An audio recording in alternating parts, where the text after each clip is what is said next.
உங்களுக்கு தெரியுமா நம்ம யூஸ் பண்ணுற பென்சிலை எப்படி கண்டுபிடிச்சாங்கன்னு?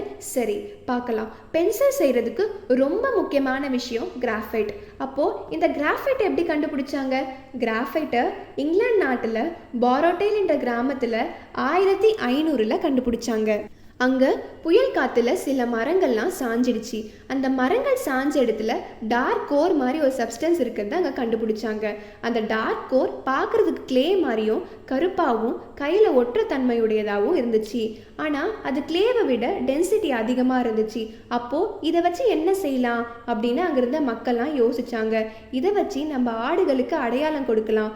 எண்கள் மூலியமாகவும் எழுத்துக்கள் மூலியமாகவும் அவங்களோட ஆடுகளுக்கு கிராஃபைட்டை வச்சு அடையாளம் கொடுத்தாங்க. இதோட எவாலுவேஷன் தான் 1560 இட்டாலியன் கப்பல் உடன் பென்சிலை கண்டுபிடிச்சாங்க. இதோட எவாலுவேஷன் தான் நெப்போலியன் படையில் ஆஃபீஸராக இருந்த நிக்கோலஸ் ஜாக் ஸ்குவாட் அப்படின்றவர் இப்போ நம்ம யூஸ் பண்ணிட்டு இருக்க பென்சிலை கண்டுபிடிச்சாரு. அப்போது இட்டாலியன் கப்பல் கண்டுபிடிச்சதுக்கும் இவர் கண்டுபிடிச்சதுக்கும் என்ன டிஃப்ரென்ஸ் அப்படின்னு பார்க்குறப்போ, இட்டாலியன் கப்பல் பென்சிலை வெறும் கிராஃபைட் மட்டும் வச்சு கண்டுபிடிச்சாங்க.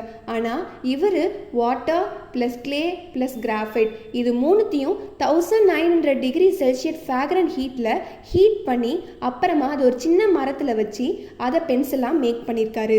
கிராஃபைட் மட்டும் இருந்தாலே பென்சில் மேக் பண்ணலான்றப்போ நிக்கோலஸ் எதுக்கு 1795 இப்படி பென்சில் மேக் பண்ணாரு அப்படின்ற குவெஸ்டின் நம்ம எல்லாருக்கும் இருக்கும். ஆனால் இப்போ நம்ம யூஸ் பண்ணிட்டு இருக்க 2B 4B 6B அப்படின்ற பென்சில் எல்லாமே இவரால் தான். இவர் கண்டுபிடிச்ச சப்ஸ்டன்ஸ் எந்த பென்சிலில் அதிகமாக இருக்கோ அந்த பென்சில் லைட்டாகவும், எந்த பென்சிலில் கம்மியாக இருக்கோ அந்த பென்சில் டார்க்காகவும் எழுதும். ஆச்சரியமாக இருக்குல்ல?